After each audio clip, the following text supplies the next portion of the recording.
Hello, my friends. Russia's going to get the land. Start there, or you're not doing analysis, you're doing therapy for Western illusions. It doesn't matter what room the meetings happen in, what flags are behind the podium, or what glossy framework documents get waved around for cameras. You can hold talks in Alaska, Anchorage, Paris, or inside a cathedral. The map is being redrawn by force, and the balance of power is not ambiguous. Whatever negotiations emerge will orbit around what is already becoming inevitable on the ground. Russia consolidates the territories it can hold, and Ukraine, backed by Europe, tries to convert a losing military position into a political pause. That is the core pattern, and the so-called major meeting in Paris fits it perfectly. The headline will claim historic significance. The United States, Ukraine, and European leaders together on European soil, discussing the next phase. But look at the structure. Russia is not factored into Europe's demands in any real way, and Kyiv is not coming to the table with the authority needed to sign something binding. You can't build a settlement by staging a conference where the central party's requirements are treated as optional. Europe's posture remains rigid and repetitive. Security guarantees first, ceasefire first, unconditional ceasefire first, then negotiate. Moscow's view is equally consistent. That sequence is a strategic pause for Ukraine. Time to rearm, reorganize, reinsert Western systems, and restart the war later from a slightly better position. In that logic, an unconditional ceasefire before the hard pillars are settled is not peace. It's an intermission. This is why the ceasefire push keeps returning like a bad smell. It never disappears because Ukraine and Europe can't win on the battlefield, so they must win time. When direct pressure fails, the messaging becomes more clever. And lately we've seen a classic maneuver. Ukraine tries to turn elections into a backdoor ceasefire. The American side publicly questions whether Ukraine is still democratic and suggests elections. Kiev responds, sure, we can do elections, but only if there's a ceasefire during the entire election process and voting. Notice what that means. Not one day, not a narrow window. The whole process. That's not a democratic concession. It's an attempt to compel Russia into the very ceasefire. Moscow's already rejected, and the conditions are designed not to be met. They produce the same outcome every time. No elections, no legitimacy reset, and the continuation of an unelected presidency under wartime justification. It's political theater dressed as democratic concern, aimed at foreign audiences and foreign donors. Here's the larger problem for Kyiv. Treaties and major security arrangements are legal instruments, and Russia treats them as such. Moscow wants a documented, binding process, something signed by a recognized authority with standing. If the person signing does not have that standing, the document is a scrap of paper, and Russia will not anchor its Western security posture to a scrap of paper. That's why this dance is so corrosive. Europe is pushing ceasefire first, while Russia is effectively saying architecture first.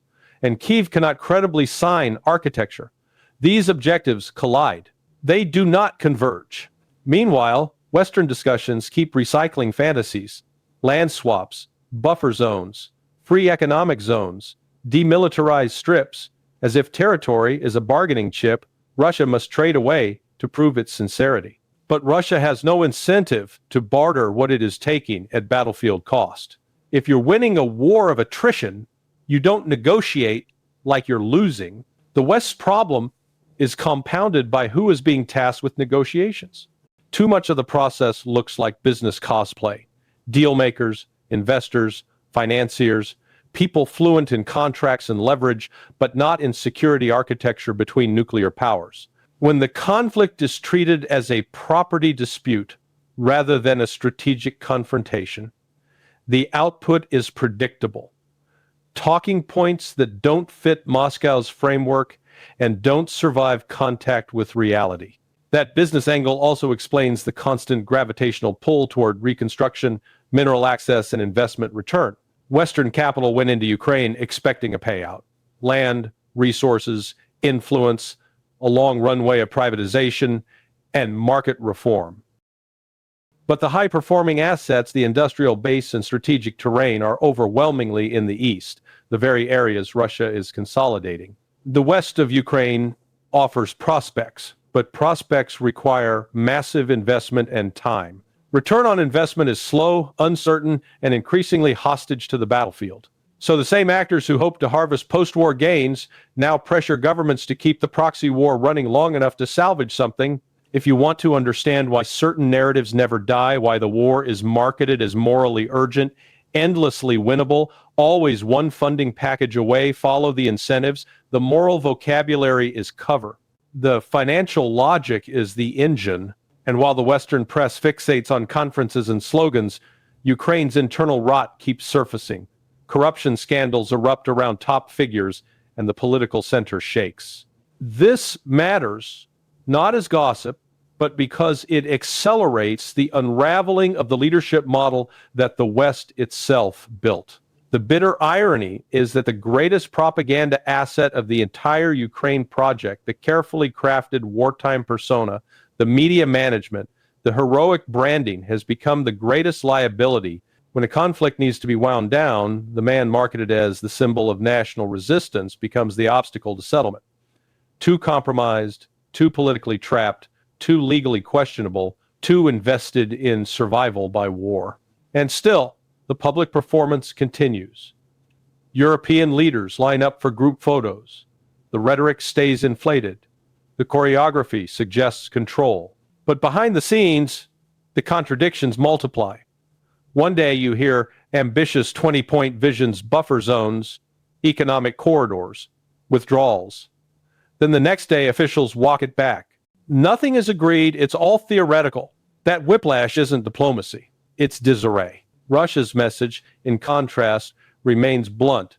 Territory under Russian control stays under Russian control, and any ceasefire discussion begins after Ukrainian forces withdraw from defined areas. Even when Moscow talks about no regular army, the implication remains. The space will be held by Russian-aligned security forces. The notion of a neutral vacuum is fantasy. This is why Kiev's referendum talk is so detached it borders on parody, suggesting referendums in territories that have already moved decisively into Russia's orbit. It's another attempt to relitigate outcomes that the battlefield is already decided. Now, layer on the information war, the Western media's steady drip of claims about massive Russian losses, unsustainable casualty rates, Russia paying 90-95% attrition for advances. This is not neutral reporting, it's operational messaging.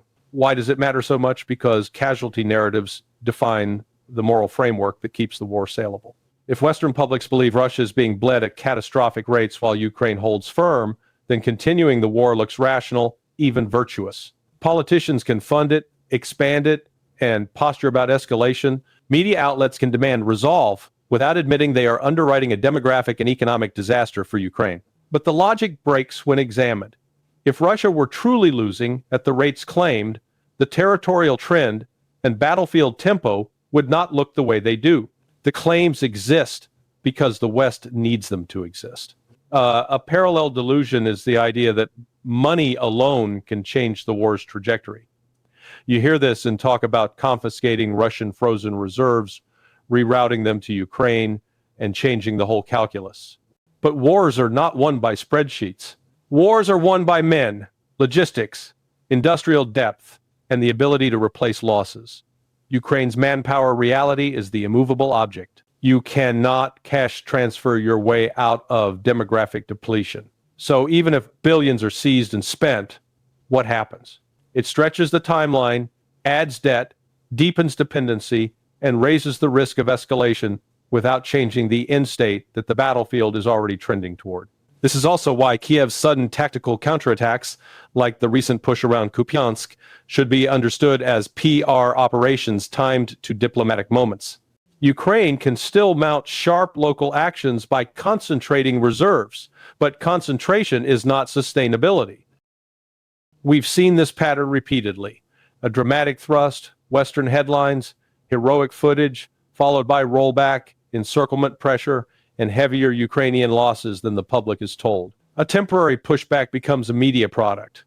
proof of momentum, proof of success, proof that funding must continue. Meanwhile, fortress towns fall elsewhere, with far greater strategic meaning, and the Western press quietly looks away.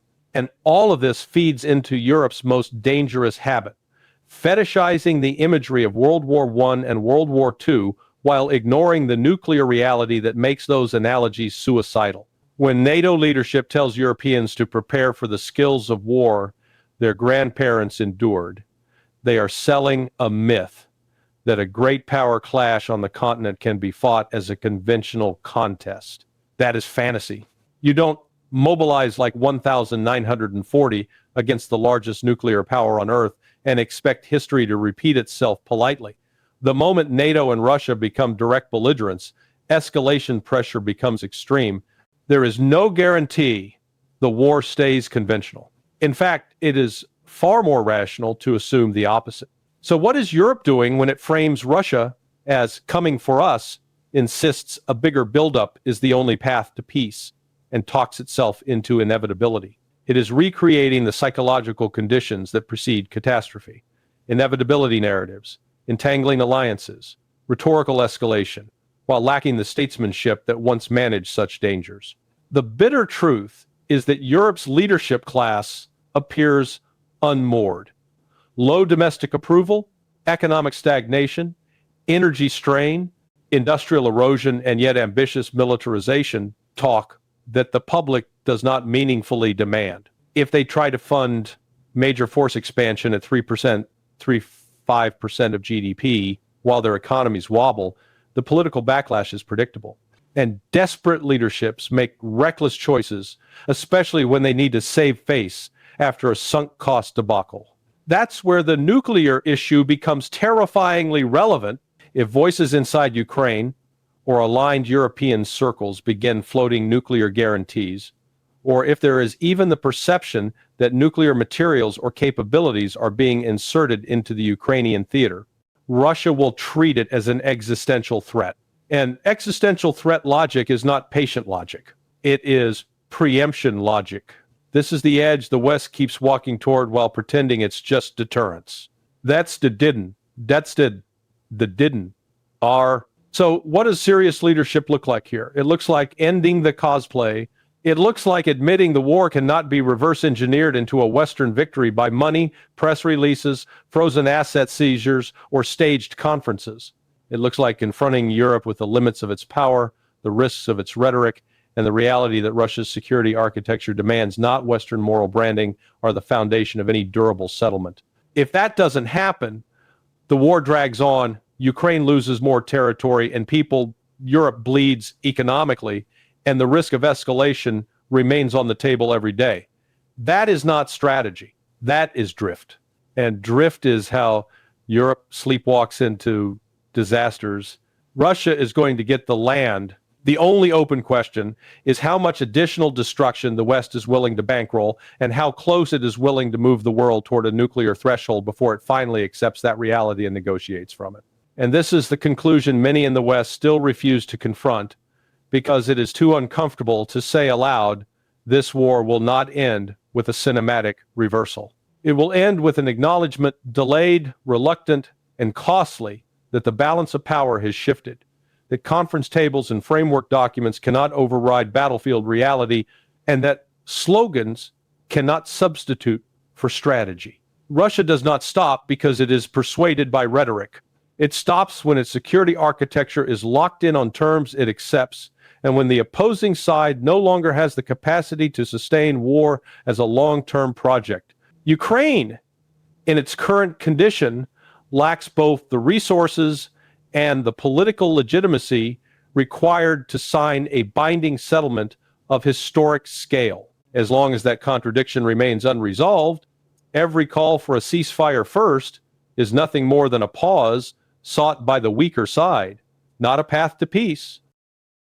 The most dangerous truth is this: each additional day of delay does not change the outcome, it only increases the probability of an irreversible mistake. When desperate actors begin speaking casually about deterrence, world wars, or extraordinary options, history tends not to negotiate. It accelerates. And when escalation slips beyond control, there are no winners, only darkened cities, scorched borders, and a world left asking why it mistook a mortal conflict for a television debate. If there's one final lesson to draw, it is this: end the war through reason before it ends us through accident. Because once the first door to escalation opens, there is no guarantee it will ever be closed again.